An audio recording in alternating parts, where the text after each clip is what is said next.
नमस्कार दोस्तों। तो आज हम लोग जो है भौतिक विज्ञान में पढ़ा जाएगा कि अवतल दर्पण और उत्तल दर्पण के द्वारा कैसे प्रतिबिंब बनता है, कहाँ कहाँ रखने पर। ठीक है, तो चलिए हम लोग जो है अवतल दर्पण, जैसा कि पिछले दिनों बताया गया है कि अवतल दर्पण क्या होता है। अब आप देखेंगे कि अवतल दर्पण, जैसे ये अवतल दर्पण है, ठीक है। अब ये जो है मुख्य अक्ष है, यहाँ पर जो है P पोल है, यहाँ पर जो है F फोकस है, यहाँ पर जो है R वक्रता केंद्र है। ठीक है, और आप जानते हैं कि यहाँ से जो इधर की दूरी होगा वो कैपिटल R होगा, वक्रता त्रिज्या, और इस दूरी को स्मॉल f से डिनोट करेंगे, फोकस दूरी को। ठीक है, अब अगर कोई भी, जितने भी x अक्ष के मुख्य अक्ष के समांतर रेखाएं आती हैं, सभी फोकस से होकर जाती हैं। कहां से होकर जाती हैं? फोकस से। इसका मतलब ये है कि अनंत से, इनफाइनाइट से आने वाली जो किरणें होंगी उनके द्वारा फोकस पर प्रतिबिंब बनता है। इनफाइनाइट से आने वाली जो किरणें होती हैं उनके द्वारा कहाँ पर प्रतिबिंब बनता है? फोकस पर बनता है। याद रखिएगा, अनंत दूरी से, इनफाइनाइट से आने वाली किरणें वह फोकस पे जाकर जो है प्रतिबिंब बनाता है। कहाँ पर? फोकस पर। सभी फोकस पे ही एकत्रित होगी, तो फोकस पर प्रतिबिंब बनेगा। क्लियर? अब हम देखेंगे कि जब वक्रता केंद्र और इनफाइनाइट के बीच, जैसे यहाँ पर हम C इसको डिनोट करें, C, ठीक है, तो C से अगर इधर इनफाइनाइट के बीच कोई भी वस्तु रखते हैं इस तरह, ठीक है, तो पहला ये है, इस चित्र को आप बना लीजिए।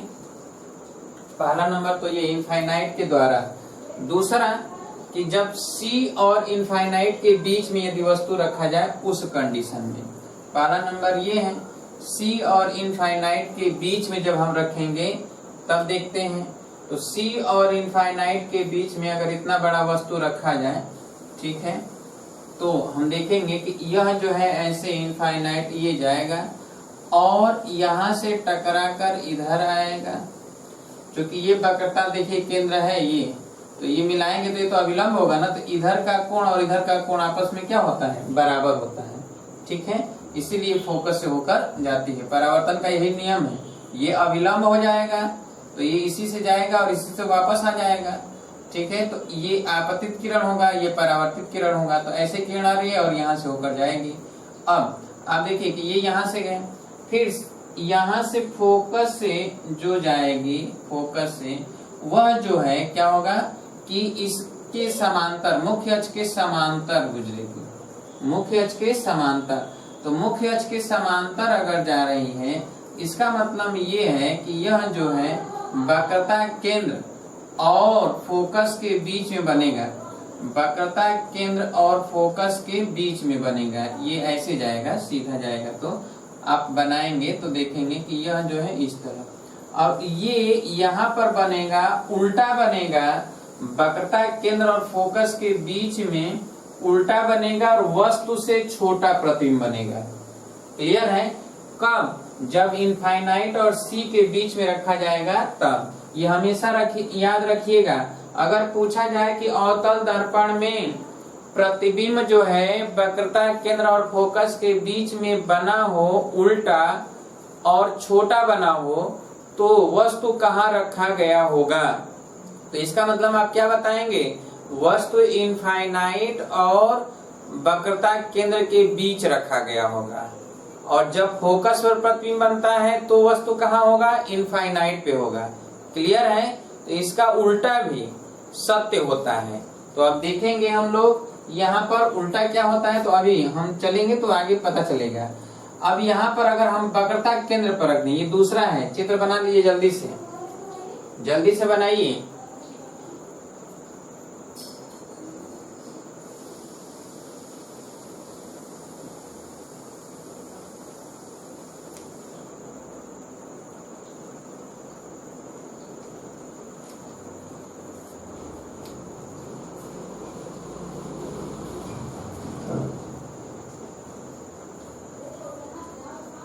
हो गया। चलिए अब आप देखिए,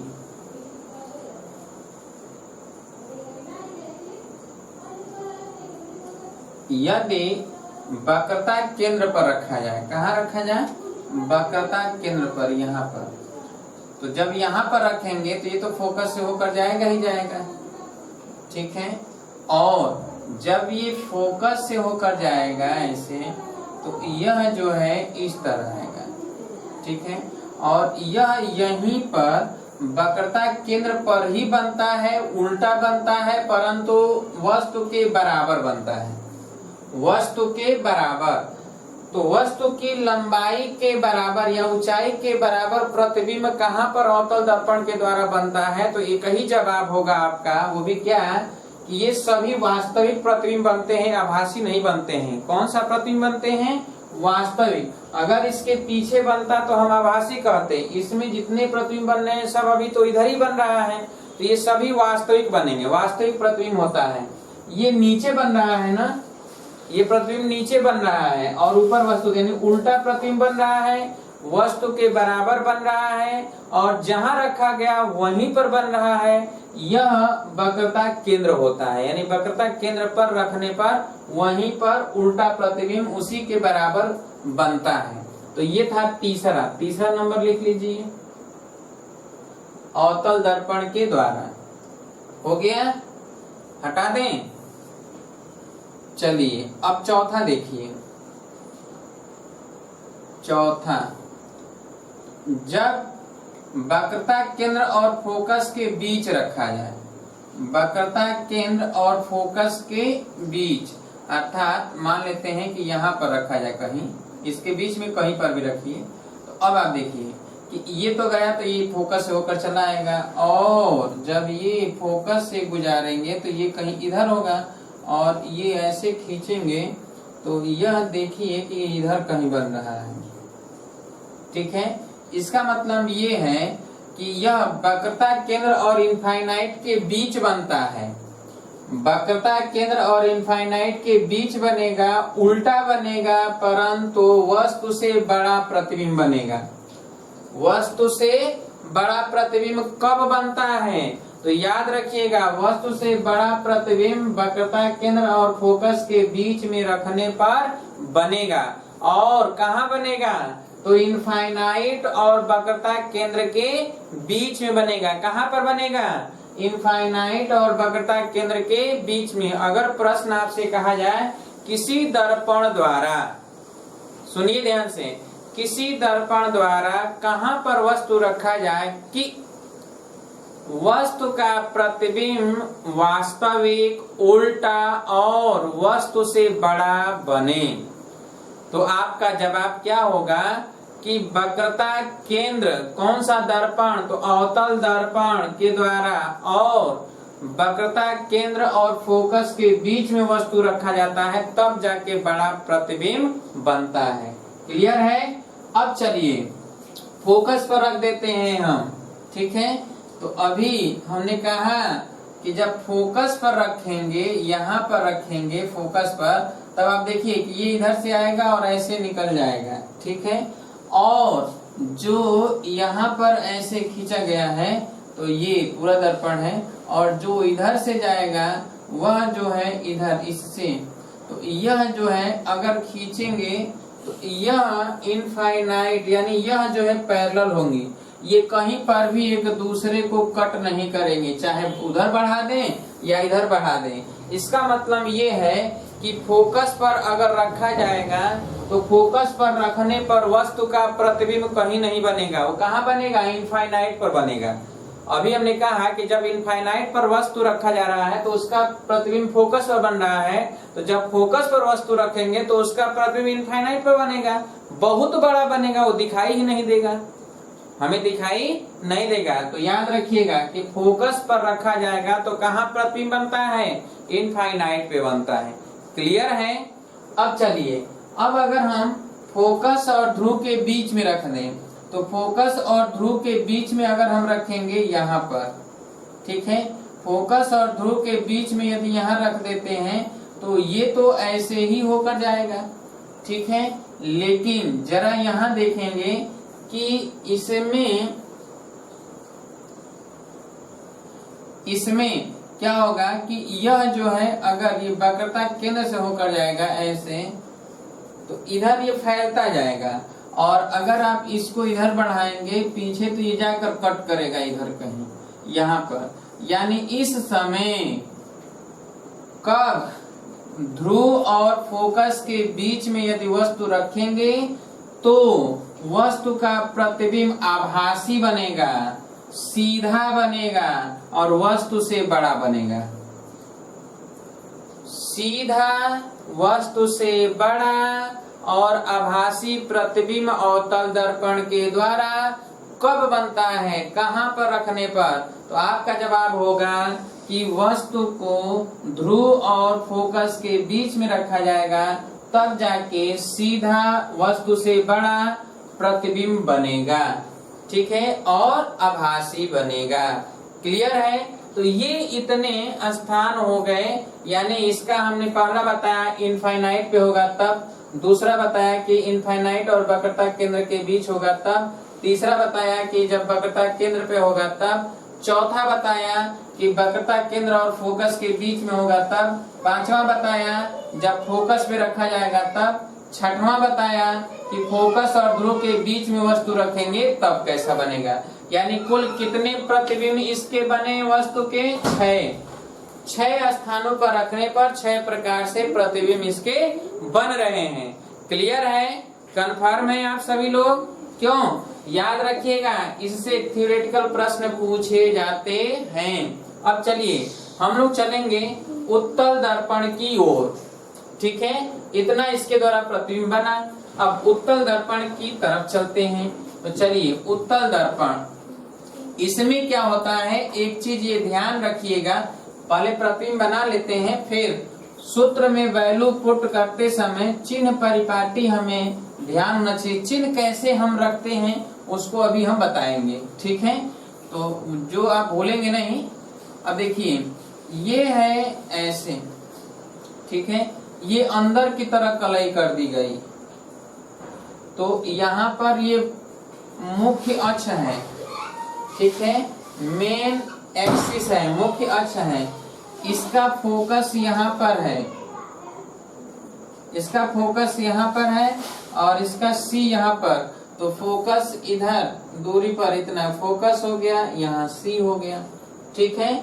चलिए अब जरा ध्यान समझिए, अगर यहाँ पर हम वस्तु को इधर कहीं रखते हैं और इधर से जब वस्तु आए सीधे इस तरह, ठीक है, तो अगर ये सीधे आएगा तो इसके कारण अब देखिए यहाँ पर ये जो है क्या है, अभिलंब है, तो अभिलंब ये होगा। तो अब यहाँ पर ये आ रही है किरणें, तो यहाँ से टकराएगी, जब यहाँ परावर्तित होगी तो ये इधर की तरफ निकल जाएगी, इधर निकलेगी। ध्यान समझिएगा, इधर से जब आ रही है तो ये अभिलंब हो गया और इधर आएगी, इधर ऊपर की तरफ चली जाएगी। क्लियर? और जब आप इसको आप खींचेंगे इधर तो ये फोकस से होकर जाएगी। किससे होकर जाएगी? फोकस से होकर जाएगी। अब देखिए कि यहाँ पर ये फोकस से होकर जा रही है। किससे होकर जा रही है? फोकस से होकर। और जब यहाँ से किरणें इधर सी से होकर जाती है, किससे होकर? सी से। तो यानी अभिलंबवत जो पड़ती है वो तो जिस रास्ते से आएगी उसी रास्ते से वापस चली जाएगी। अब आप देखिए कि जो ये तो अभिलंब था ना, ये तो अभिलंब खींचा गया है, तो इसकी आवश्यकता तो यहाँ है ही नहीं। अब देखिए कि यहाँ से जो ये किरणें आ रही है वक्रता केंद्र की तरफ, अब ये और यह जो इसको पीछे बढ़ाए, जो फोकस से होकर जा रही है किरणें, ये किरणें, ये दोनों एक दूसरे को यहाँ कट कर रही हैं। तो यहाँ पर जो प्रतिबिंब बनेगा, यह प्रतिबिंब सीधा बनेगा।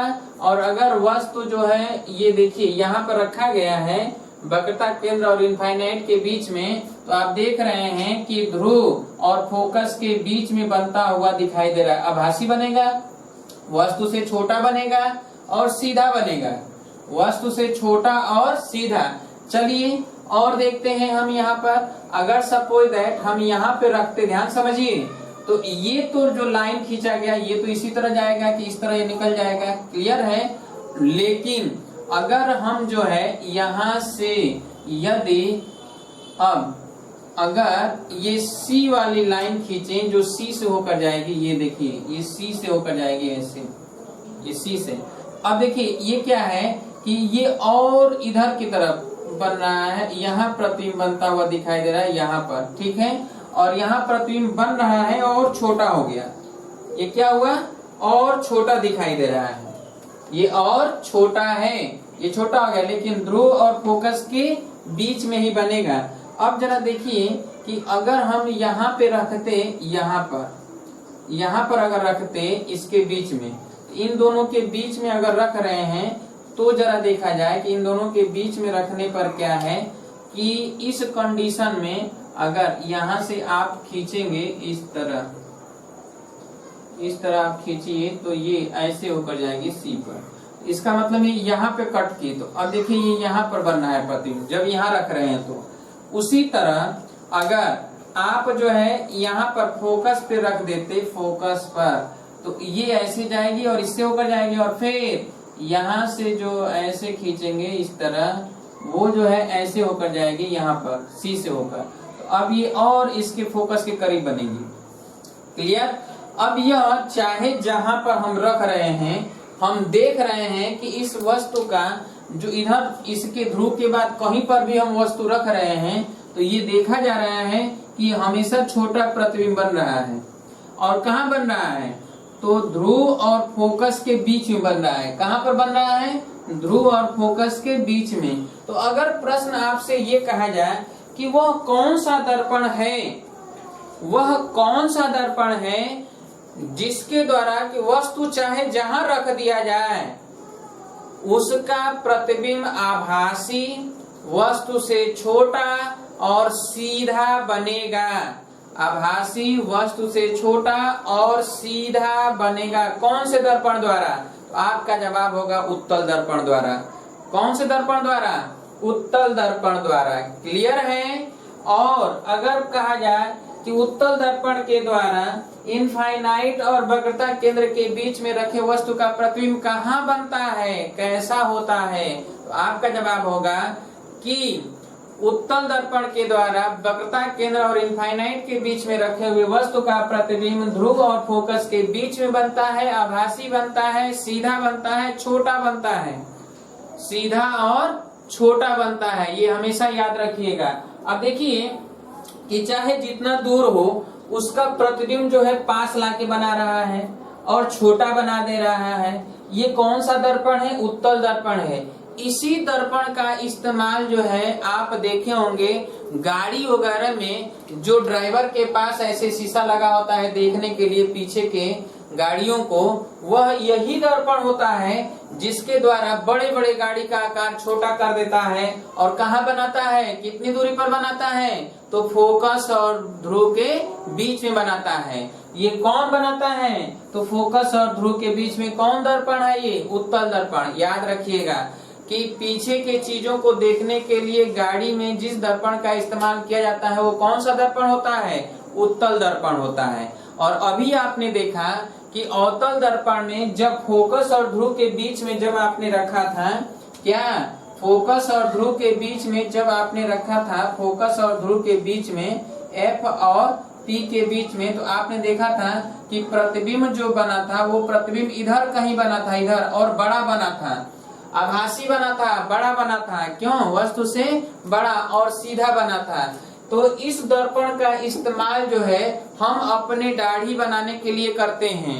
दाढ़ी बनाने के लिए जो इस्तेमाल शीशा दर्पण किया जाता है वो इसी दर्पण का इस्तेमाल किया जाता है। कौन सा दर्पण? अवतल दर्पण। क्यों? क्योंकि छोटे वस्तु का प्रतिबिंब बड़ा बना देगा तो हमको अपने बाल को देखने में आसानी होती है। यही कारण है कि अवतल दर्पण का इस्तेमाल दाढ़ी बनाते समय, शेविंग करते समय किया जाता है, जबकि उत्तल दर्पण का इस्तेमाल कहाँ किया जाता है? गाड़ियों में लगाया जाता है, जिसकी वजह से पीछे की वस्तु का प्रतिबिंब हमें दिखाई देता है छोटा करके और पास करके, ताकि हमें पता चल जाता है। बहुत ज्यादा जगह का कम एरिया में दिखाता है। कौन? उत्तल दर्पण। याद रखिएगा श्रृंगार करते समय किस दर्पण का इस्तेमाल करते हैं? तो श्रृंगार करते समय, शेविंग करते समय हमें कौन सा दर्पण यूज करना चाहिए? अवतल दर्पण यूज करना चाहिए। अब समतल दर्पण आपके घरों में होता है तो ये मत जवाब दे दीजिएगा कि समतल दर्पण इस्तेमाल होता है। आप तो समतले दर्पण के सामने खड़ा होकर शेविंग कर लेते होंगे, क्यों? तो अगर आप शेविंग करते होंगे कि समतल दर्पण के सामने, तो आप एग्जाम में आ जाए तो समतल दर्पण करके निकल मत लीजिएगा। समतल दर्पण अगर आप किए तो गलत करके चले आओगे, जबकि जीवन भर वही आपने इस्तेमाल किया। अभी तक की लाइफ में आप केवल वही इस्तेमाल किए, लेकिन समतल दर्पण किया तो गलत किया, याद रखिएगा, ठीक है। तो समतल दर्पण आप खरीदोगे अगर शेविंग करने वाला दर्पण, तो आपको अवतल दर्पण ही मिलता है, ठीक है। और उत्तल दर्पण क्या होता है? तो उत्तल दर्पण के माध्यम से हम जो है गाड़ियों में लगाते हैं, जिसके द्वारा छोटा सा जो बड़ा सा आकृति होता है उसका हम चित्र छोटा बना लेते हैं। क्लियर है? उम्मीद है कि आप सभी लोगों को ये जो चीज आज हमने बताया वो सब समझ में आ गया होगा। अब हम लोग इसमें हम देखेंगे कि चिन्ह परिपाटी, ध्यान रहे चिन्ह परिपाटी, क्या ध्यान रहे? चिन्ह कैसे लिया जाता है। और इसके लिए फार्मूला तो हम क्रिएट नहीं करेंगे क्योंकि समय आपके पास ज्यादा नहीं है। तो चलिए, इसके लिए फार्मूला जो होता है 1/f बराबर 1/u प्लस 1/v होता है। हम यहाँ बताते हैं जल्दी से ना, ठीक है। f क्या है? फोकस दूरी। f जो होता है ध्रुव से और फोकस के बीच की दूरी होता है। f को हम फोकस दूरी कहते हैं। u को क्या कहते हैं? वस्तु का ध्रुव से दूरी, दर्पण से वस्तु की दूरी u होता है। और v क्या होता है? दर्पण से प्रतिबिंब की दूरी होता है। फिर से समझिए, f जो है फोकस दूरी है। f जो है क्या है? फोकस दूरी। f क्या है? फोकस दूरी। u क्या है? वस्तु की दूरी। u क्या है? वस्तु की दूरी। और v क्या है? प्रतिबिंब की दूरी। v क्या है? प्रतिबिंब की दूरी है, याद रखिएगा। v क्या है? प्रतिबिंब की दूरी। u क्या है? वस्तु की दूरी। f क्या है? फोकस की दूरी है। क्लियर है? चाहे उत्तल दर्पण हो या अवतल दर्पण हो, समतल दर्पण में अगर फोकस दूरी पूछेगा तो आप सीधे कहिएगा इनफाइनाइट, उसका कोई त्रिज्या ही नहीं है। समतल दर्पण का कोई त्रिज्या ही नहीं है। जब समतल है तो उसकी कोई त्रिज्या होगा क्या? नहीं। जब त्रिज्या है ही नहीं, इसका मतलब वह उसकी त्रिज्या इनफाइनाइट बताइए। तो फोकस दूरी भी क्या हो जाएगा? इनफाइनाइट हो जाएगा। किसका? कौन सा दर्पण है जिसकी फोकस दूरी इनफाइनाइट होता है? प्रश्न है, जवाब दीजिए। कौन सा? समतल दर्पण। कौन सा? समतल दर्पण। अब ये मत बता दीजिएगा कि अवतल उत्तल दर्पण, अवतल उत्तल दर्पण, यानी अवतल भी उत्तल भी, ये न कर दीजिएगा, गड़बड़ कर जाएंगे। याद रखिएगा कि समतल दर्पण का फोकस दूरी इनफाइनाइट होता है। अच्छा, आप बताइए कौन सा दर्पण है ऐसा जिसका फोकस दूरी वक्रता केंद्र का आधा होता है, वक्रता त्रिज्या का आधा होता है? कौन सा दर्पण है जिसका फोकस दूरी वक्रता त्रिज्या का आधा होता है? जल्दी से जवाब दीजिए। समतल दर्पण पहला, दूसरा है अवतल दर्पण, तीसरा है उत्तल दर्पण, चौथा है अवतल और उत्तल दोनों दर्पण का। कौन सा जवाब सही है आपका? पहला, दूसरा, तीसरा अथवा चौथा? कौन सा? भूल गए? चौथा। अच्छा, तो जितने लोग चौथा बताए हैं दिमाग में आया वो सबका सही है। चौथा ऑप्शन सही होगा कि गोलीय दर्पण अगर आ जाता है तो गोलीय दर्पण में अवतल भी दर्पण आएगा, उत्तल भी दर्पण आएगा, ठीक है। तो गोलीय दर्पण अगर आ गया तो गोलीय दर्पण कर दीजिएगा, नहीं तो अवतल दर्पण और उत्तल दर्पण दोनों की वक्रता त्रिज्या का आधा कौन होता है? फोकस दूरी होता है। अब जरा ध्यान से समझिएगा, अब जो बताने जा रहे हैं आपके लिए महत्वपूर्ण है। अगर प्रश्न आ गया तो आपको इन सभी चीजों को ध्यान में रखना होगा। क्या ध्यान में रखना होगा? क्या चीजें हैं जो ध्यान में रखना होगा? जरा देखिए तो समझ में आएगा आपको कि कौन सी बात है जो ध्यान में रखना होगा, वो भी किसके लिए? दर्पण के लिए। जरा कौन सी बात आप नहीं जानते हैं जिसको हम बताने जा रहे हैं? जानते तो आप हैं, आप तो सब कुछ जानते हैं, आप लोग तो ज्ञानी हैं, सब कुछ जानते हैं। कोई चीज ऐसा नहीं है जो अछूता है और आप नहीं जानते हो, सब आप जानते हो, इतना आप पढ़े हो तो जानकारी तो है ही, फिर भी हम जबरदस्ती आपको बता रहे हैं। जबरदस्ती, चलिए देखते हैं क्या जबरदस्ती है। चलिए देखा जाए जबरदस्ती में क्या हम लोग पढ़ते हैं। तो अवतल दर्पण या उत्तल दर्पण, याद रखिएगा एक बात कि यहाँ पर देखिए ध्यान से समझिएगा कि ये अवतल दर्पण है और ये उत्तल दर्पण है। बहुत लोग करते क्या हैं, बहुत लोग क्या करते हैं, कहते ये हैं कि ध्रुव जो है, ध्यान समझिएगा, बहुत लोगों का कहना ये होता है, बहुत सारे अध्यापकों को हमने देखा है, ठीक है नाम नहीं लेंगे, वैसे सभी अध्यापक को तो आप जानते नहीं हैं, पर कुछ लोग ये कहते हैं। अब क्या कहते हैं जरा ध्यान से सुनिएगा, यहाँ पे बताते हैं क्या लोग कहते हैं। देखिए ये पोल है, ये ध्रुव बिंदु है, यहाँ पर F है, इधर यहाँ पर F है और यहाँ पर C है और यहाँ पर C है, ठीक है। अब चलिए देखिए ध्यान से समझिए, ये है अवतल दर्पण और ये है उत्तल दर्पण। तो बहुत लोगों का कहना ये होता है कि जो आप x अक्ष और y अक्ष जानते हो, इधर प्लस इधर माइनस, ऊपर प्लस नीचे माइनस, वही यहाँ लगा देना। बहुत लोगों का कहना ये होता है, पर हमारा सिद्धांत ये कि गलत है। हमारा सिद्धांत ये है कि गलत है और आप गलत करके चले आएंगे। जरा देखो आप क्या गलत होता है, ध्यान समझिएगा, ठीक है। तो देखिए जरा हम एक पे ही चलते हैं, आपको खुद पता चल जाएगा। अब आप देखिए कि जैसे अगर चित्र इस तरह का है, इस तरह का चित्र है, जरूरी है क्या कि ऐसे ही चित्र बनेगा?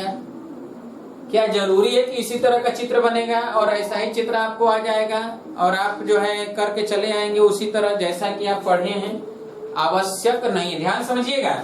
अब ध्यान समझिए कि जब किरणें इधर से आती हैं, इधर दर्पण यानी दर्पण का लेप जो है इधर की तरफ है, बाहर की तरफ है, अंदर की तरफ नहीं। तो अवतल दर्पण हुआ तो हमेशा इधर तो वस्तु इधर से तो हम देखेंगे नहीं, इधर लेप है तो इधर से देखेंगे क्या? नहीं, जिधर चमकता है तो उधर लेप इधर होगा तो हम इधर से देखेंगे, उल्टा देखेंगे, ठीक है। तो जब हम उल्टा देखेंगे तो इसका मतलब प्रकाश की किरणें इधर से जा रही हैं दर्पण की तरफ। तो हमेशा याद रखिएगा कि ध्रुव बिंदु मूल बिंदु होता है, जीरो होता है, परंतु क्या परंतु? तो चलिए देखिए समझिए यहाँ पे कि अगर यहाँ से ध्रुव से जो ये दिशा है प्रकाश के किरणें के जाने की जो दिशा है, जाने की दिशा इधर है दर्पण की ओर, अगर ध्रुव से दिशा की ओर गिने, दिशा जिधर दिशा है इधर जा रहा है, तो अगर ध्रुव से इधर की तरफ हम चिन्ह लेंगे तो प्लस लेंगे, और ध्रुव से अगर विपरीत जो ये प्रकाश की किरणें जा रही हैं इसके विपरीत दिशा में काउंट करेंगे, चिन्ह अगर लेंगे तो माइनस लेंगे। अर्थात अगर हमको इधर की तरफ मापना है तो माइनस मापेंगे। तो इसमें जो है फोकस दूरी इधर होगा तो माइनस होगा, यहाँ आर है तो ये भी तो माइनस होगा। बोलिए, अगर हम वस्तु यहाँ कहीं रखेंगे, इधर हमेशा वस्तु जो है इधर ही रखेंगे तो u भी क्या होगा? माइनस होगा। u भी क्या होगा? माइनस होगा। क्लियर? और जो v बनेगा वो भी आप जानते हैं कि इधर ही बनता है, तो यानी जो v आएगा वो भी क्या आएगा? माइनस ही आएगा। v भी क्या आएगा? ऋणात्मक आएगा, क्योंकि इधर बनता है केवल एक दिशा में, एक ही स्थिति में। कब? जब फोकस और ध्रुव के बीच में रखेंगे तो उसी समय v जो है इधर आ जाएगा जो प्लस होगा, नहीं तो बाकी हर दशा में v भी क्या होगा? माइनस होगा, u भी क्या होगा? माइनस होगा, f भी क्या होगा? माइनस। कब? जब जो है ध्रुव फोकस से पहले अगर वस्तु रखा गया होगा, तब कौन से दर्पण में? अवतल दर्पण में। क्लियर है? यानी अवतल दर्पण का फोकस दूरी ऋणात्मक होता है। याद रखिएगा, वक्रता त्रिज्या भी ऋणात्मक होता है। परंतु जैसे ये उत्तल दर्पण है तो उत्तल दर्पण में इधर से ही तो वस्तु जाएगा ना, इधर से वस्तु जाएगा। ध्यान समझिएगा। अब इधर से प्रकाश की किरणें जा रही, इधर वस्तु है, तो प्रकाश की किरणें यहाँ पर है तो ध्रुव यहाँ है। अब प्रकाश की किरणें का डायरेक्शन जाने का ये है इधर की तरफ। तो हमने कहा है कि प्रकाश के किरणें के जाने की दिशा में अगर नापेंगे ध्रुव से तो धनात्मक नापेंगे और उल्टा नापेंगे तो ऋणात्मक। अब बताइए, फोकस तो यहाँ है ना, तो ध्रुव यहाँ है, तो अब ध्रुव से इधर की तरफ मापना है तो इधर F है तो F धनात्मक होगा, क्योंकि वो प्रकाश की दिशा में ही हम नाप रहे हैं, उधर जा रहा है तो उधर नाप रहे हैं। अब ये अगर R नापेंगे तो R भी धनात्मक होगा। अच्छा, आपने देखा कि हमेशा जो प्रतिबिंब बन रहा था वो इधर ध्रुव और फोकस के बीच में, इसका मतलब भी हमेशा क्या होगा? धनात्मक होगा, अर्थात उत्तल दर्पण में फोकस धनात्मक होगा। क्लियर? भी क्या होगा? धनात्मक होगा, धनात्मक होगा। लेकिन U क्या है? तो U हमेशा वस्तु को इधर रखेंगे, हमेशा वस्तु को इधर रखेंगे, तो U क्या होगा? U ऋणात्मक होगा। U क्या होगा? ऋणात्मक। अर्थात अगर U है तो U जो है ऋणात्मक होगा। क्लियर है? धनात्मक, यानी F धनात्मक, V धनात्मक, लेकिन U ऋणात्मक। किसमें? उत्तल दर्पण में। अवतल दर्पण में तो देखिए कौन कौन सा, तो F क्या है इसमें? अवतल दर्पण में F जो है ऋणात्मक है, U जो है ऋणात्मक है, और V जो है ऋणात्मक है, और एक दशा में क्या है? धनात्मक है। ठीक है, तो लिख लीजिए ये अवतल दर्पण के लिए, ये अवतल दर्पण के लिए, और ये उत्तल दर्पण के लिए। जरा जल्दी से बनाइए।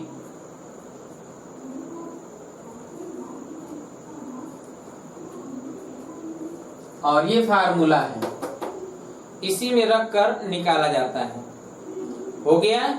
चलिए अब जरा ध्यान समझिए। अभी हमने कहा कि ये चीज जो है याद रखेंगे तो कभी जीवन में गलती नहीं करेंगे, चिन्ह। लेकिन अगर जैसे देखिए कि हमने कहा कि अगर सपोज दैट कि यदि आपने ये याद रख लिया कि x अक्ष और y अक्ष के अनुदिश अगर हम मान लें तो क्या गलती कर दिए। ठीक है, तो अब आप देखिए क्या गलती आप कर देंगे।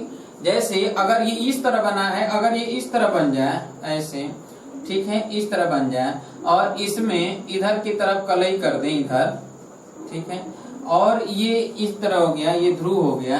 अब आप बताइए कि अब तो इसका फोकस इधर है और C इधर है, इधर हम वस्तु रखेंगे, इधर कहीं वस्तु रख दिया। ठीक है, तो क्या आप दर्पण को लेकर हमेशा ऐसे ही रहेंगे? क्या आप ऐसे भी दर्पण के साथ हो सकते हैं? अगर हम ऐसे हो गए तो क्या चिन्ह बदल गया? क्या दर्पण तो नहीं बदला? जब दर्पण नहीं बदला तो चिन्ह बदल गया? क्या नहीं बदला। यानी आप अगर चित्र ऐसे है और ये अवतल ही दर्पण है, जैसे ये है, अब आप देखो कि फोकस दूरी ध्रुव इधर है, तो देखिए ये F है। अब आप अगर इसको मान लोगे, मूल बिंदु ओरिजिन है, x इधर धन है, इधर माइनस है, ऊपर प्लस नीचे माइनस है, अगर आपने गलती से ये आपने मान लिया और चित्र आपके प्रश्न में इस तरह का बन के आ गया, तब क्या करेंगे? तब तो गलत करके चले आएंगे। क्या करके चले आएंगे? गलत। लेकिन अगर चिन्ह परिपाटी आपको पता होता कि प्रकाश की किरणें तो इधर से आ रही हैं, अब इधर से आ रही हैं, प्रकाश की किरणें इधर से आ रही हैं, और ध्रुव यहाँ पर है और हम फोकस यहाँ पर है, तो प्रकाश के चलने की दिशा तो इधर है और नाप रहे हैं उसके विपरीत, तो विपरीत मान नापेंगे तो ऋणात्मक। क्लियर? और ये R भी क्या हो जाएगा? ऋणात्मक। U भी क्या हो जाएगा? ऋणात्मक, क्योंकि ये विपरीत नाप रहे हैं, ध्रुव से विपरीत नाप रहे हैं, इसके प्रकाश के चलने के दिशा के विपरीत नापा जाएगा तो ऋणात्मक। और अगर इधर मापते, यहाँ ध्रुव से इधर नापते तो क्या? धनात्मक। अगर सपोज दैट उत्तल दर्पण हम यहाँ बना देते, उत्तल दर्पण, तो उत्तल दर्पण में तो उत्तल दर्पण तो ये है, अब हम इधर कलई कर दिए, ठीक है, दर्पण को हमने चेंज कर दिया, और इधर अगर हम वस्तु रखेंगे, इधर वस्तु रख दिया तो क्या? ये ध्रुव है, इधर नापेंगे तो प्लस होगा क्या? यानी ये तो U है ना, किरणें तो इधर आ रही हैं, ठीक है, और ये U है, तो जो ये U है, अब किरणें ध्रुव से विपरीत दिशा में नापा जा रहा है। किसके विपरीत दिशा में? प्रकाश के चलने की विपरीत दिशा में नाप रहे हैं, तो ऋणात्मक नापेंगे। क्या नापेंगे? ऋणात्मक। और इधर नापेंगे तो इधर क्या होगा? इधर F है, तो इधर देखिए, अब इधर जो है दिशा में नाप रहे हैं, तो दिशा में नाप रहे हैं, तो ये क्या हो जाएगा? धनात्मक। यानी F क्या हो जाएगा? धनात्मक। और अगर V भी होगा तो धनात्मक हो जाएगा। आई बात समझ में? अभी नहीं आया क्या? आ गया समझ में? अब हो जाएगा। क्या चिन्ह परिपाटी भूलेंगे? क्या भूलेंगे? नहीं भूलिएगा, याद रखिएगा, ठीक है। अगर फिर से एक बार अगर नहीं क्लियर होगा तो फिर से दोबारा जरूर आप देखिएगा, लेकिन आप देखेंगे नहीं, हमें पता है, क्योंकि आपको तो घमंड है ना, आपको तो इतना चूर कर दिया है, अहम आपके अंदर भर गया है। आप कहावत जानते होंगे, कबीरदास का दोहा है कि जिसके अंतर्गत अहम आ गया वहीं से उसका पतन शुरू हो जाता है, वहीं से उसका पतन शुरू हो जाता है। अगर हमें अहम हो जाएगा कि हम सबसे अच्छे अध्यापक हैं, हमसे अच्छा अध्यापक कोई है ही नहीं, तो वहीं से हम गिरना शुरू कर देंगे। इसमें कोई दो राय नहीं है। दुनिया वीरों से खाली नहीं है। अगर कोई टॉप कर सकता है तो आप भी तो टॉप कर सकते हैं, क्यों आप नहीं टॉप करेंगे? क्या लिख कर आया है क्या कि एक ही व्यक्ति टॉप करेगा वही आप नहीं कर सकते हैं? ऐसा कुछ नहीं है। आप कहानी बहुत सारे सुनेंगे, आजकल तो जो है देख रहे हैं कि नेशनल वगैरह पे जो है बहुत अच्छा अच्छा धारावाहिक आ रहा है, रामायण आया, कृष्णलीला आया, पता नहीं कौन सा वैष्णो भी आया, और अभी विष्णु पुराण भी आ रहा है, और भी तमाम ऐसे ऐसे कहानी आप सुनो तो जरा देखो तो उसमें बहुत सारे कहानियां हैं जो कि ब्रह्मा से लिखे हुए चीज को भी बदलने की क्षमता रखते हैं। किसके बदौलत? सिर्फ कर्म के बदौलत। कर्म करके अपनी भाग्य रेखा को बदला जा सकता है, सिर्फ कर्म के बल पर। इसीलिए कहा गया है कर्म ही पूजा है। जिसने कहा है वो गलत नहीं कहा है। आप कर्म करो, कर्म अगर आप करोगे तो आप अपनी भाग्य रेखा खुद ही बदल डालोगे। जैसा कर्म करेंगे वैसा ही आपका भाग्य रेखा आगे का बनेगा, इसमें दो राय नहीं है। अगर आप गलत काम करोगे किसी के साथ तो आपकी भाग्य रेखा उसी तरह बनेगा जैसा आप करेंगे। अगर आप अच्छा करेंगे तो आपके साथ अच्छा ही होगा, बुरा कभी हो ही नहीं सकता। आप किसी के विषय में बुरा सोचो मत। आज से ठान लो कि हमें किसी के विषय में बुरा नहीं सोचना है। अगर आपके जीवन में कभी बुरा हो जाए तो बताइएगा, लेकिन अगर आज से आप ठानते हैं तो पीछे जितनी बुराइयां किए होंगे उसका तो परिणाम अभी आगे भोगना है ना, आपको अभी आगे तो भोगना है। लेकिन अगर आज से भी आप सतर्क हो जाओगे तो कभी आप जो है जीवन में असफलता की हाथ नहीं देखोगे। लेकिन बात अगर दिमाग में बैठा लोगे आप तब। अब देखो आप जो अहम लोगों को है कि नहीं हम चिन्ह का ले लेंगे कि एक्स अक्ष वाई अक्ष, बहुत लोग बताते हैं। आप में से बहुत लोग पढ़े होंगे और बहुत लोगों के जो है अध्यापक ये बताए होंगे, पर उनकी जानकारी के अनुसार वो ऐसा नहीं है कि वो जानते नहीं, जानते हैं, लेकिन आप सभी लोगों को कम समय में समझ में आ जाए इसी के लिए वो इतना मेहनत करने के बजाय केवल ये बता देते हैं कि हम एक्स अक्ष और वाई अक्ष, आप चूंकि कक्षा 9 से ही पढ़ते आते हो, एक्स अक्ष वाई अक्ष में किस तरह चिन्ह लिया जाता है, तो वहां थोड़ा बताना आपको समझने के लिए आसान हो जाता है, इसीलिए लोग बता देते हैं। परंतु वास्तविकता वो नहीं है। वास्तविकता ये है कि प्रकाश की किरणें जिधर जाती हैं ध्रुव बिंदु से, अगर उसकी दिशा में नापेंगे तो धनात्मक, और ध्रुव बिंदु से उसके विपरीत दिशा में मापेंगे तो ऋणात्मक चिन्ह नापा जाता है। बस इतना अगर ध्यान रहा तो आप कभी जीवन में गलत नहीं करेंगे। और यहाँ पर चिन्ह परिपाटी अब आपको समझ में आ गया होगा। अब इनसे संबंधित अगर कोई भी प्रश्न आता है आप बहुत आसानी से सॉल्व कर लेंगे, हो जाएगा। यानी अगर अवतल दर्पण है तो अवतल दर्पण में क्या क्या चिन्ह रखना है? U का मान ऋणात्मक, V का मान तो ऑटोमेटिक अगर आता भी है तो ऋणात्मक, F का मान क्या ऋणात्मक। और इसमें क्या रखेंगे उत्तल दर्पण में? तो उत्तल दर्पण में हमें क्या रखना है? तो उत्तल दर्पण में U का मान ऋणात्मक रखना है, बाकी सभी धनात्मक। यानी अगर आपसे पूछा जाए कि वो कौन सा दर्पण है जिसका फोकस दूरी ऋणात्मक होता है, जिसका फोकस दूरी ऋणात्मक होता है, बताइए कौन सा दर्पण है जिसका फोकस दूरी ऋणात्मक होता है? बताइए जल्दी से। फोकस दूरी ऋणात्मक किसका होता है? फोकस दूरी ऋणात्मक किसका होता है? तो आपका जवाब क्या होगा? अवतल दर्पण। कौन सा? अवतल दर्पण। और अगर पूछा जाए कि धनात्मक किसका होता है? उत्तल दर्पण। क्या होता है? उत्तल दर्पण। अब जीवन भर ये मत कर लीजिएगा उत्तल लेंस में भी यही होगा, हो भी सकता है, नहीं भी हो सकता है, वहां चल के देखेंगे लेंस में, लेकिन यहाँ भी दर्पण पढ़ रहे हैं इसलिए दर्पण पे ही हम चर्चा करेंगे। चलिए प्रश्न है, लिखिए जरा जल्दी से लिखिए। किसी अवतल दर्पण की फोकस दूरी, अवतल दर्पण की फोकस दूरी 40 सेंटीमीटर है।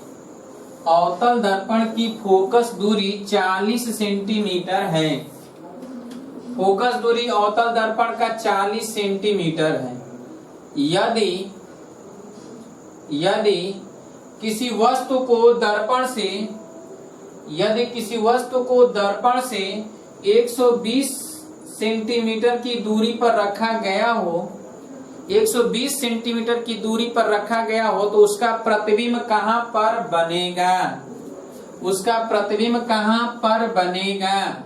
कितनी दूरी पर बनेगा? चलिए, तो अब यहाँ पर हम देखेंगे कि F है, ठीक है, और ये है 120 सेंटीमीटर की दूरी पर, तो U है, तो U भी तो ऋणात्मक होता है, U ऋणात्मक, F ऋणात्मक, भी ज्ञात करना है, तो 1/F बराबर 1/U प्लस 1/V से माइनस मत लगा दीजिएगा, प्लस फार्मूला होता है। अब चलिए, यहाँ पर F का मान यहाँ रखेंगे -40, U का मान -120 प्लस 1/V, तो 1/V बराबर हो जाएगा क्या? इधर आएगा तो प्लस 120 माइनस, ठीक है, 120 माइनस 1/40। अब देखिए 120 और 40 का एलसीएम 120, अब ये क्या हो जाएगा? 120 से कम 1 और 40 ये 3 हो जाएगा, ठीक है, तो ये हो जाएगा -2/120। अब ये हो जाएगा कितना? तो कट जाएगा, तो ये 1/60, तो -1/60 1/V, यानी V बराबर आ गया -60। माइनस का मतलब उधरे बनेगा 60 सेंटीमीटर की दूरी पर। ये प्रश्न -60। अगला लिखिए प्रश्न,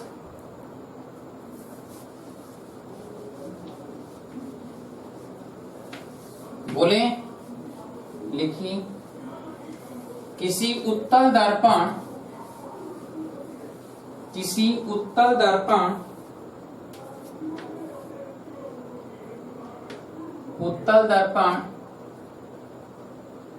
की फोकस दूरी 20 सेंटीमीटर है।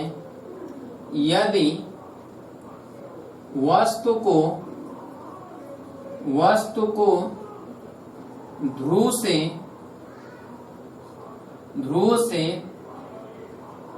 ध्रुव बिंदु से या दर्पण से 60 सेंटीमीटर दूर रखा गया हो, तो वस्तु का प्रतिबिंब ज्ञात कीजिए। वस्तु का प्रतिबिंब कितनी दूरी पर बनेगा, ज्ञात कीजिए। तो चलिए, आइए अब देखा जाए कि ये फोकस दूरी है। F बराबर दिया है 20 सेंटीमीटर और U बराबर दिया है -60 सेंटीमीटर, तो F तो प्लस होगा। हमें पता है कि 1/F बराबर 1/U प्लस 1/V। 1/F तो 20 होगा, 1/U दिया है -60 प्लस 1/V, तो 1/V बराबर हो जाएगा 1/20 प्लस 1/60, ठीक है।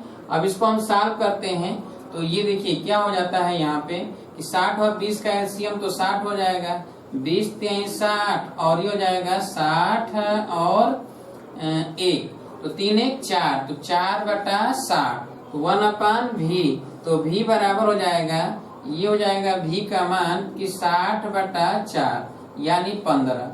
इसका मतलब 15 सेंटीमीटर, दर्पण से 15 सेंटीमीटर दूर, प्लस है ना, तो धनात्मक यानी दूसरी ओर आभासी प्रतिबिंब बनेगा। कैसा बनेगा? आभासी बनेगा। तो V का मान 15 सेंटीमीटर। जल्दी से लिख लीजिए,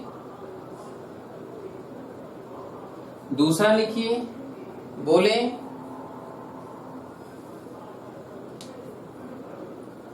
अगला प्रश्न लिखिए, यदि किसी अवतल दर्पण के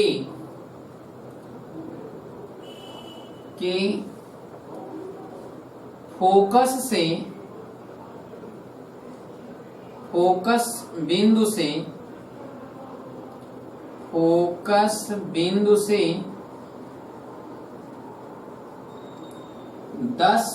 20 सेंटीमीटर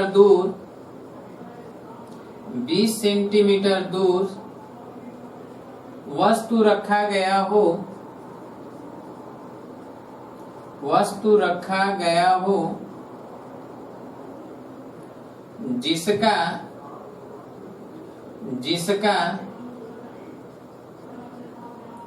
जिसका प्रतिबिंब प्रतिबिंब फोकस से 4 सेंटीमीटर दूरी पर बनता हो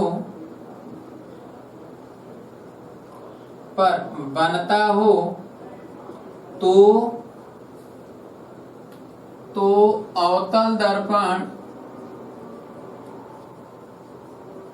की फोकस दूरी ज्ञात कीजिए। अवतल दर्पण की फोकस दूरी ज्ञात कीजिए।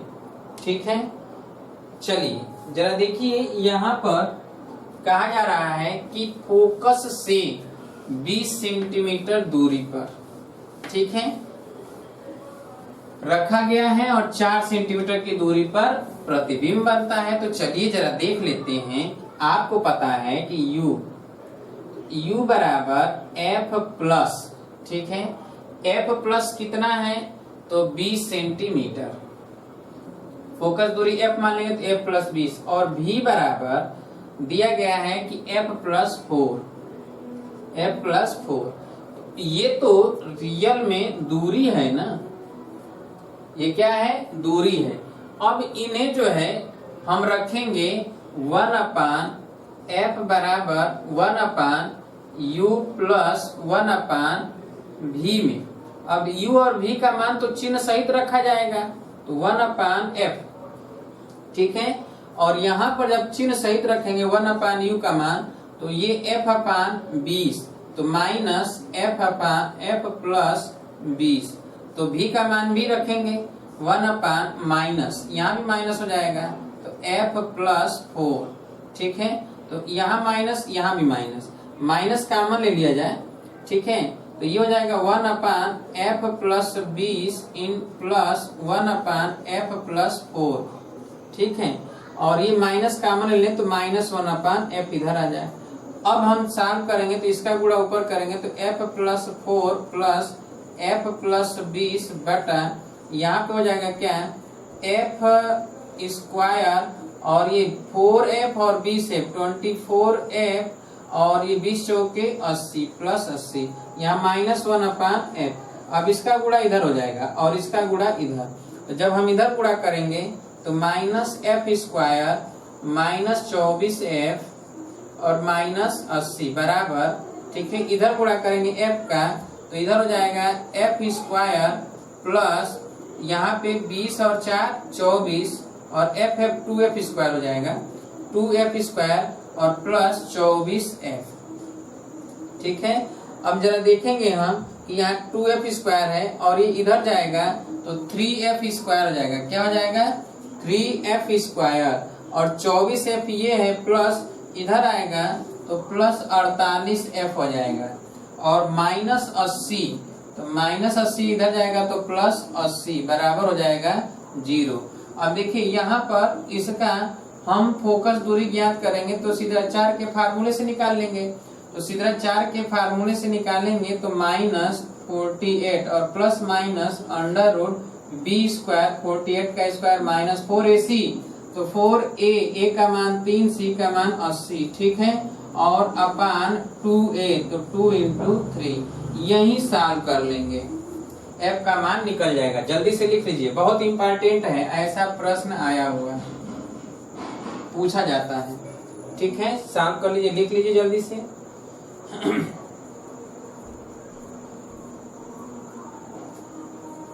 हो गया,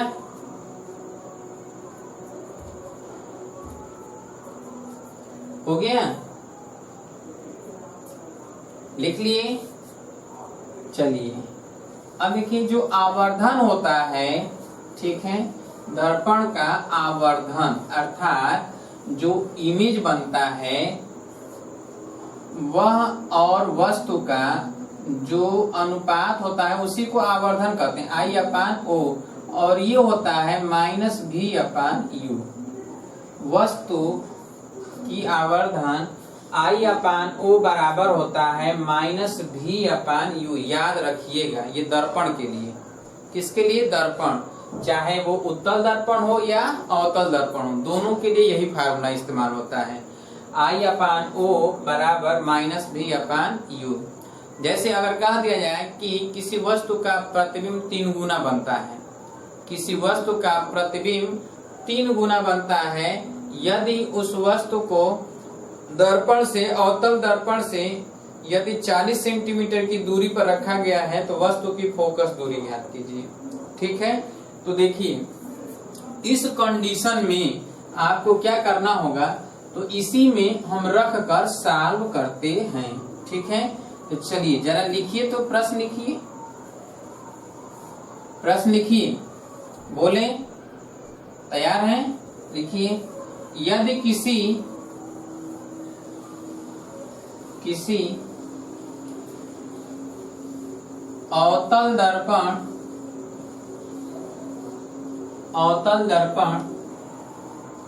द्वारा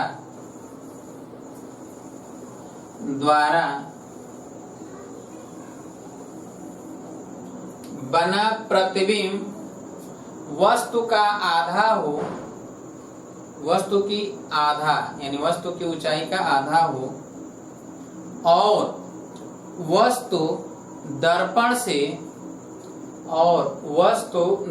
से 80 सेंटीमीटर की दूरी पर रखा गया हो, 80 सेंटीमीटर की दूरी पर रखा गया हो, तो वस्तु का प्रतिबिंब दर्पण से कितनी दूरी पर बनेगा तथा दर्पण का फोकस दूरी ज्ञात कीजिए। तो चलिए, हमें पता है कि I जो है O/2 है, तो M बराबर I/O बराबर -V/U से। ठीक है, I का मान हम रख दें O/2/O बराबर -V, U का मान रख दिया गया है 80 सेंटीमीटर, U बराबर 80 सेंटीमीटर, तो -80 रखेंगे, -80। चलिए यहाँ पर क्या है कि ये O/2, अब देखिए ये O/2 तो ये कट जाएगा 1/2। ठीक है, तो यहाँ पर -V/U, तो ये हो जाएगा, कट जाएगा, तो V बराबर क्या हो जाएगा यहाँ पे, तो V बराबर हो जाएगा V/80, तो V बराबर कितना हो जाएगा 80/2 यानी 40। ठीक है, कितना आ गया 40 सेंटीमीटर। तो भी दर्पण से कितनी सेंटीमीटर की दूरी पर, 40 सेंटीमीटर। अच्छा, जब ये वस्तु रखा गया है तो वस्तु उल्टा बनेगा, तो यहाँ पर हम इसको माइनस लिखेंगे ना, माइनस में लिखेंगे। यहाँ पर क्या लिखेंगे, माइनस में, I को माइनस में लिखेंगे। तो जब ये माइनस में लिखेंगे तो ये माइनस आ जाएगा, तो यहाँ पर V बराबर क्या आ गया -40 सेंटीमीटर। ठीक है, अब जरा देखेंगे हम कि U बराबर क्या है, तो U बराबर दिया गया है 80 सेंटीमीटर और V बराबर दिया गया है 40 सेंटीमीटर। तो F बराबर निकालना है, तो 1/F बराबर 1/U प्लस 1/V से क्या आप सॉल्व करके निकाल लेंगे, हो जाएगा, यानी 1/ क्या लिखेंगे -80। ठीक है, और प्लस 1/ -40। अब इसी को सॉल्व कर लेंगे तो निकल जाएगा, इसका सलूशन हो जाएगा। अर्थात उम्मीद है कि अब अगर इस तरह के प्रश्न आएंगे तो आप सॉल्व कर लेंगे। क्यों, तो ये तो था दर्पण, हमने क्या पढ़ा आज, दर्पण, और दर्पण से संबंधित न्यूमेरिकल इसी स्तर के पूछे जाते हैं। तो ऐसा अगर प्रश्न आ गया तो उम्मीद है कि आप सॉल्व कर लेंगे, सॉल्व हो जाएगा, कर लेंगे ना सभी लोग। तो आगे हम मिलेंगे तो इसके आगे चर्चा करेंगे। ठीक है, तो लेंस बताएंगे, लेंस के सारे प्रॉपर्टी बताएंगे, अपवर्तन बताएंगे, अपवर्तन से संबंधित न्यूमेरिकल पर चर्चा करेंगे, प्रिज्म बताएंगे, अभी और है लाइट के विषय में, तो अभी 1-2 दिन और चलेगा। ठीक है, प्रयास करेंगे कि जल्दी से न खत्म हो जाए लाइट। ठीक है, तो लेकिन कोई चीज छूटने ना पाए, मनुष्य के आपसे संबंधित एक प्रश्न आएगा ही आएगा, ये हमेशा याद रखिएगा। बताएंगे, सब कुछ बताएंगे, धीरे धीरे बताएंगे। दूरदर्शी और सूक्ष्मदर्शी से पूछता है एक प्रश्न, आता ही आता है। तो बहुत इंपॉर्टेंट टॉपिक चल रहा है लाइट, और लाइट आपके जीवन का महत्वपूर्ण चीज है। प्रकाश अगर ना हो तो जीवन ही सफल ना हो, जीवन ही ना हो पाए, इसलिए प्रकाश हमें पढ़ना है अच्छी तरह से, और इतना पढ़ लेना है कि कोई न्यूमेरिकल आए तो छूटने न पाए। केमिस्ट्री की क्लास आपकी अब चली रही है, हम तो ऐसा प्रयास कर रहे हैं कि एक एक चीज आपको चलाएं ताकि आप पढ़ाई में कदराही न कर पाए और आप जोश के साथ पढ़ाई में जुट जाएं। यही हमारा प्रयास है कि पूरी ऊर्जा के साथ आप एनर्जी के साथ उठिए और पढ़िए, क्योंकि हमें अच्छा रिजल्ट चाहिए और अपना आपको रिजल्ट बनाना है। कैसा अच्छा रिजल्ट बनाना है? कैसे बनेगा? सोचने से नहीं बनेगा। क्या करना पड़ेगा? पढ़ना पड़ेगा। और आप अगर पढ़ेंगे तभी हो पाएगा। और मोबाइल लेके आप पढ़ ही नहीं पाते हैं, मोबाइल लेके आप नहीं पढ़ पाते हैं, ये हम जानते हैं। 10 मिनट में आप रख देते हैं, क्योंकि आप तो पढ़ते हैं तो आपको तो घमंड है, हमको तो पता है। लाइट के हर एक न्यूमेरिकल लगा लेते हैं। सर तो बहुत अच्छा पढ़ाए थे, पर सामने आ जाएगा तो टुन, पता ही नहीं कैसे लगा था, ज्यादा दिन हो गया। रिजल्ट आएगा तो माँ बाप को दोष देंगे, क्या लॉकडाउन लग गया था, पढ़ाई नहीं हो पा रहा था। लॉकडाउन में आपको कौन सा दिक्कत है, कौन सी समस्या है, इस सर पे कौन सा लोड है आपके ऊपर? माँ बाप टेंशन लिए हुए हैं, आपको थोड़े टेंशन दे रहे हैं। आप कौन से टेंशन में जी रहे हो? आप अगर अभी भी नहीं पढ़ पाओगे तो जीवन में अब कैसा मौका मिलेगा कि आप पढ़ोगे? ऐसा कभी दोबारा समय नहीं मिलेगा आपको पढ़ने के लिए, ये याद रखिएगा। अगर आज चूक गए तो कभी पढ़ नहीं पाओगे, न कभी सफलता मिलेगी। क्योंकि आज के समय लॉकडाउन है, किसी को कहीं जाना नहीं है, न रिश्तेदारी जाना है, न कहीं जाना है, सिर्फ अकेले पड़े रहना है, बाजार भी नहीं जाना है। कोई बहाना तो नहीं है, लेकिन फिर भी आप बहाना करने से चूकते थोड़े हो। अगर अभी कोई पूछ दे पढ़ाई क्यों नहीं, और मन नहीं लग रहा है, तो ये नहीं है, नेट नहीं पकड़ रहा है, लाइट नहीं है, तमाम बहाना सब निकल जाता है। सारा कुछ आप निकालोगे, सिर्फ दूसरे यानी अपने आप को बचने के लिए किसी न किसी चीज का उपाय आप कर लेते हो। क्या कर रहे हो आप? क्यों ऐसा कर रहे हो? आपको लग रहा है दूसरे के साथ धोखा दे रहे हो, आप अपने पैर पे कुल्हाड़ी मार रहे हो। जीवन में मैं बार बार कह रहा हूँ कि ऐसा समय कभी मिलेगा नहीं, आप पछताओगे अगर नहीं पढ़ोगे तो। और अगर चूक गए तो फिर केवल पछताओगे, पछताने के सिवा कुछ नहीं मिलेगा, और भगवान भी माफ नहीं करेंगे। इसलिए कि आपको पढ़ाई करने के लिए ऐसा अवसर मिला है कि आपको कोई डिस्टर्ब करने वाला नहीं है। क्यों नहीं पढ़ते हो? जूझ पढ़ो एकदम। नहीं मोबाइल चल पा रहा है, जब चले तब पढ़ लिया करो, लेकिन ऐसे तो पढ़ो, किताब तो खोल के पढ़ लो, जितना पढ़ाया गया उसको तो पढ़ लो। आप पढ़ लो, आपके लिए कह रहे हैं, हम अपने लिए नहीं कह रहे हैं। अगर पढ़ना स्टार्ट कर दोगे, अभी भी नहीं पढ़ पा रहे हो, पढ़ना स्टार्ट कर दो आज से भी, तो भी अभी बहुत समय है। अब तो 31 तक बढ़ गया है डेट, 31 तक आप उम्मीद मत रखिएगा। 31 अगस्त तक की परीक्षा होने वाला है। 31 अगस्त के बाद ही परीक्षा होगा, सारी परीक्षाएं टल जाएंगी, क्योंकि सेंट्रल गवर्नमेंट का आदेश है, न स्कूल खुलेगा, न पिक्चर हॉल खुलेगा, न तो मॉल खुलेंगे। अर्थात उस जितना भी गाइडलाइन दिया गया है, तो स्कूल कोचिंग खुलेगा, संस्थान खुलेगा नहीं। आप कहाँ जाओगे परीक्षा देने? तो परीक्षा देने के लिए तो स्कूल खोलना पड़ेगा, और सेंट्रल गवर्नमेंट का आदेश है तो परीक्षा तो हो नहीं पाएगा। इसलिए 31 अगस्त तक पेपर नहीं होगा। आप ये मान लीजिए। तो अब आपको मौका एक और मिल गया है, और अगर इसमें भी आप चूक गए, नहीं तैयारी हो पाई, तो फिर आप कभी जीवन में नहीं तैयार कर पाओगे। इसको भी आप लिख लीजिएगा, नहीं तो आप जूझ जाओ। 1 महीना है, हम तो ऐसा अभी शुरू करने जा रहे हैं। अनसाल्ड पेपर सोचे थे कि 15 पेपर IIT का करा देंगे, अब तो मौका मिल गया है। हो सकता है कि 12-12 पेपर सबका करा दें। 25 से 30 पेपर हम कराने का पूरा प्रयास करेंगे, पॉलिटेक्निक और IIT का। लेकिन आप जल्दी से उसमें ज्वाइनिंग ले लीजिए, तब रजिस्टर हो जाइए। रजिस्टर कैसे होना है? आप व्हाट्सएप नंबर पे तुरंत संपर्क करिए। जिसको भी जोड़ना है आप बता दीजिए कि सर जो है शुरू करने वाले हैं। लगातार चलेगा, प्रतिदिन चलेगा। जैसा कि आप ये देख रहे हैं, क्लास 21 दिनों से लगातार चल रहा है या नहीं चल रहा है? चल रहा है ना, कि नहीं चल रहा है? जिसने पैसा दिया सोच रहा था, 10 बार सोच रहा था कि पैसा दे दें, नहीं चलेगा, तब अब समझ में आ रहा है। आपको पता नहीं है कितना हम मेहनत करते हैं। आपकी क्लास के लिए हम जो है 7 से 8 घंटा परेशान होते हैं, तो आपको 2 घंटे की क्लास मिलता है। 7 से 8 घंटा हम परेशान होते हैं, 7 से 8 घंटा। 200 रुपया देने में आप 10 बार सोचे, तब जाके आपके पैकेट से 200 रुपया निकला। जैसे लग रहा था हम राजा बन जाएंगे। हम राजा अपने बनने के लिए ही आपको बनाने के लिए तैयारी कर रहे हैं कि आप तैयार हो जाओ। केवल हम बोलते नहीं, करते हैं। बोलना होता तो सिर्फ बोलते ही, करते कुछ नहीं। जैसे और लोग करते हैं कि हंसाते हैं, खूब कथा सुनाते हैं। कथा तो सुन लिए, फायदा कितना हुआ? कितना अभी तक फायदा मिला है? कुछ नहीं पता चला। ऐसे लोगों के पीछे आप पड़े रहोगे, दिन रात पड़े रहोगे। कितना उनसे फायदा हो रहा है ये नहीं देखोगे, आपको उनसे फायदा कितना हुआ। आप अपना फायदा नहीं देखते हो, आपको समय पास करते हो। ऐसे लोग अगर मिल जाए, हमें मिल जाए कि आप तो गलत, आप जैसा कर रहे हो वही सही है, बहुत आगे जाओगे। हम जान रहे हैं कि आप आगे नहीं जाओगे, लेकिन खूब बड़ाई झोंके हुए हैं, बड़ाई झोंके हुए हैं आपका। ऐसे गुरु ही आपको चाहिए, हमारे जैसे इंसान नहीं आप लोगों को चाहिए। क्यों? क्योंकि हम रोज टोकते हैं ना पढ़ने के लिए, रोज उत्साहित करते हैं पढ़ने के लिए, एनर्जी देते हैं पढ़ने के लिए, इसलिए हमारे जैसे गुरु आपको नहीं चाहिए। आपको तो ऐसे चाहिए कि आप जो कर रहे हो वही सही है, आप जोड़ लो, खूब गोड़ पकड़ें कि आप पढ़ लो तभी आप पढ़ोगे, नहीं आप घूम लो, ऐसो आराम कर लो, जितना जीवन का सुख लेना है ले लो अभी, तभी आगे भविष्य में आप सफल हो पाओगे। अगर ऐसी बातें हम करें, अपनी खूब प्रेम कथा सुनाएं तो आपको बहुत अच्छा लगेगा। सर बहुत अच्छे हैं, बहुत अपनी जो है भावनात्मक बातें करते हैं और हमें अच्छा लगता है, पढ़ाते हैं, बहुत अच्छा पढ़ाते हैं, तभी आप अच्छा कहोगे। लेकिन अब अगर हम टोक रहे हैं पढ़ने के लिए शुरू से ही, हमसे दूरियां लोग इसीलिए बनाते हैं। क्यों? क्योंकि हम पढ़ाई के प्रति अलर्ट रहते हैं।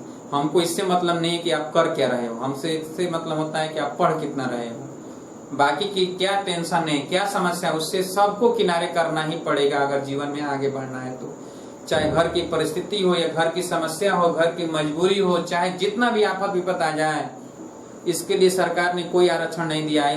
यदि परीक्षा के दिन आपके पिताजी एक्सपायर कर जाते हैं, उसके बावजूद भी आप सर्टिफिकेट लेकर जाओगे कि हम एग्जाम में नहीं बैठ पाए क्योंकि उस दिन हमारी इमरजेंसी थी, आप याद रखिएगा कि उसमें भी आरक्षण सरकार ने नहीं रखा है। आप परीक्षा देने जा रहे हो, आपका अगर रास्ते में एक्सीडेंट हो गया और परीक्षा में नहीं बैठ पाए तो भी आपका एडमिशन नहीं होगा, ये मान लेना आप, और नहीं तो एडमिशन करा के देख लीजिएगा, कोई आरक्षण नहीं है।